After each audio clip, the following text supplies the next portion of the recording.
नमस्कार। न्यूज़ डंका में मैं महेश विचारे आप सभी का स्वागत करता हूं। दोस्तों, हिमाचल प्रदेश की जो आर्थिक स्थिति है वो दिन ब दिन डामाडोल होती जा रही है। पिछले साल हम लोगों ने देखा कि किस संकट में हिमाचल प्रदेश की जो अभी कांग्रेस की सरकार है वो किस संकट में पड़ी थी। अभी भी वो हालात जो हैं वो सुधरे नहीं हैं। अभी तो हिमाचल प्रदेश की मुख्यमंत्री सुखविंदर सिंह सुक्खू, जिनके नेतृत्व में सरकार चलाई जा रही है, उन्होंने अभी मंदिरों के पास मांग की है कि उनके तरफ से कुछ पैसा उस सरकार को मिले, ताकि सरकार की जो योजनाएं हैं उसके लिए उस पैसे का इस्तेमाल किया जा सके। विशेष तौर पर जो अनाथ बच्चे हैं, महिलाएं हैं, बूढ़े हैं, उनके लिए कुछ योजनाएं सरकार ने शुरू की है और इन योजनाओं के लिए जो पैसा आवश्यक है वो तो अभी सरकार के पास है नहीं। तो इसी वजह से उन्होंने मंदिरों के सामने हाथ फैलाए हैं कि आप हमें पैसा दीजिए। अभी भी इसमें भी कुछ गलत नहीं होता, क्योंकि इससे पहले जब भारतीय जनता पार्टी की सरकार हुआ करती थी तभी भी उन्होंने मंदिरों से पैसा लिया था, ऐसा दावा किया जा रहा है। और उसमें कुछ गलत नहीं होगा अगर मंदिरों का जो पैसा है वो अगर अच्छे काम के लिए, जनता के हित के लिए अगर उपयोग में आ रहा है वो पैसा, तो कोई हर्ज नहीं है। लेकिन हिमाचल प्रदेश की सरकार जो है वो है कांग्रेस की सरकार। वो सरकार तो आप लोग देखते हैं कि बार बार हिंदुत्व का जब मुद्दा उपस्थित होता है तो किस तरह से आलोचना करती है, बार बार हिंदुत्व का अपमान करने की कोशिश करती है। अभी भी हम लोगों ने देखा कि जब राम मंदिर बना तो राम मंदिर को कोई भी जो उद्घाटन हुआ तभी, या रामलला की प्रतिष्ठापना हुई, उसके लिए कोई भी नहीं गया कांग्रेस का। क्यों नहीं गए? क्योंकि उन्होंने इसको एक राजकीय एक तरीके का कार्यक्रम बताया कि नरेंद्र मोदी का कार्यक्रम है, तो इसीलिए वो वहाँ पे नहीं गए। अभी महाकुंभ का आयोजन हुआ इतने बड़े पैमाने पे, लगभग 65 करोड़ लोग प्रयागराज में आ चुके देश विदेशों से, लेकिन वहाँ पे भी कांग्रेस के नेतागण नहीं गए। कुछ गिने चुने लोग गए लेकिन उनकी भी आलोचना की गई। तो ये इस स्थिति में जबकि आप हिंदुत्व के बारे में आलोचना करते हैं, हिंदुत्व पर बार बार उनका अपमान करते हैं, देवी देवताओं का अपमान करते हैं, तो लोगों का सोचना यही है कि अगर आप हिंदुत्व के बारे में या उनके आस्था के बारे में इस तरह से सोच रखते हैं तो फिर मंदिरों के पास ये पैसा मांगने के लिए क्यों जाते हैं? तो ये बिल्कुल सही है, क्योंकि एक तरफ तो सुखविंदर सुक्खू को जब ये पूछा गया तो उन्होंने कहा कि भाजपा की सरकार थी तभी वो भी इस तरह से मंदिरों से पैसा उठाया करते थे, उनसे मांगा करते थे अपनी योजनाओं के लिए।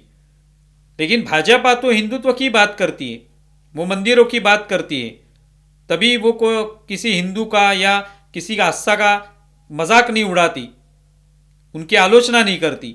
लेकिन कांग्रेस तो ये करती आ रही है। जब चुनाव आते हैं तभी चुनावी हिंदू कांग्रेस में दिखाई देते हैं। अभी हमने हाल ही में देखा जब महाशिवरात्रि में कर्नाटक के उप मुख्यमंत्री डीके शिव कुमार वो जग्गी वासुदेव यानी सदगुरु के प्रोग्राम में गए थे, उनके प्रोग्राम में शामिल हुए, तो उन पर आलोचना की गई। उनको जब महाकुंभ का सवाल पूछा गया तो उन्होंने बताया कि महाकुंभ का आयोजन बहुत अच्छी तरह से हुआ, कुछ कमियां या कुछ खामियां उसमें रही होंगी, लेकिन फिर भी वो आयोजन इतनी संख्या में लोग आए, उसका आयोजन करना मुश्किल था, फिर भी वो किया गया।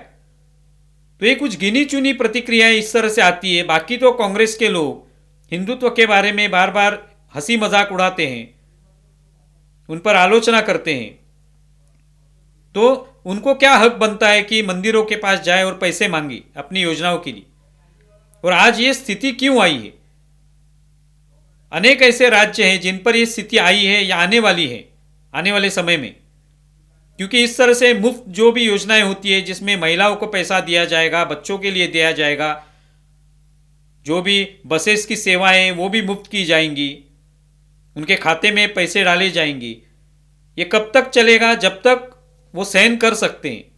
एक बार उसकी मर्यादा का उल्लंघन हो गया तो फिर मुश्किल आ पड़ती है, और ये किसी भी राज्य पर आ सकता है इस तरह का संकट।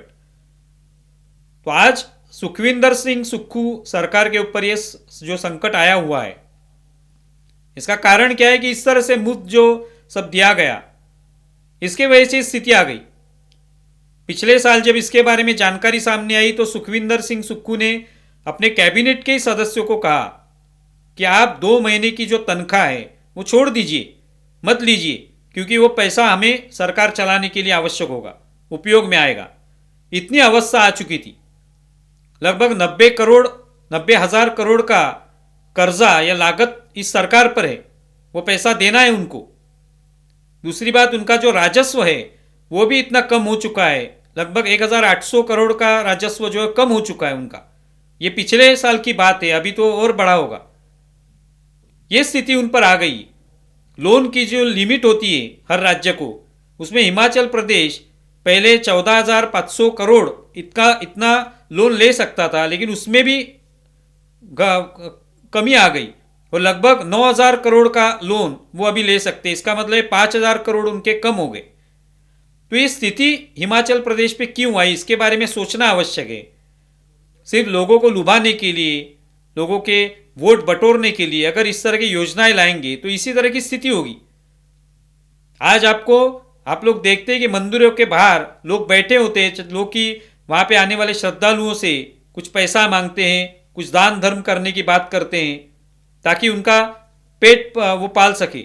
आज ये पूरे सरकार पे स्थिति आ गई कि वो मंदिर के बाहर बैठकर मंदिरों से पैसा मांग रहे। तो इसके बारे में सचमुच सभी राज्यों ने सोचना होगा।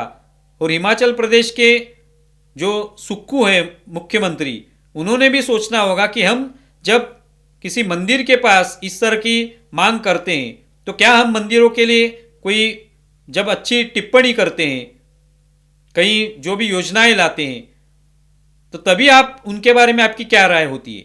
जब मंदिर बनते हैं तब आप उसकी चेष्टा करते हैं, जब उस पर हंसते हैं, मजाक उड़ाते हैं। इसके बारे में भी सोचना चाहिए। और सिर्फ मंदिरों से ही क्यों, बाकी धर्म के भी जो पूजा स्थल होंगे उनसे भी मांगिए पैसा। उनसे कितना मांगा है आपने ये भी बताना आवश्यक होगा।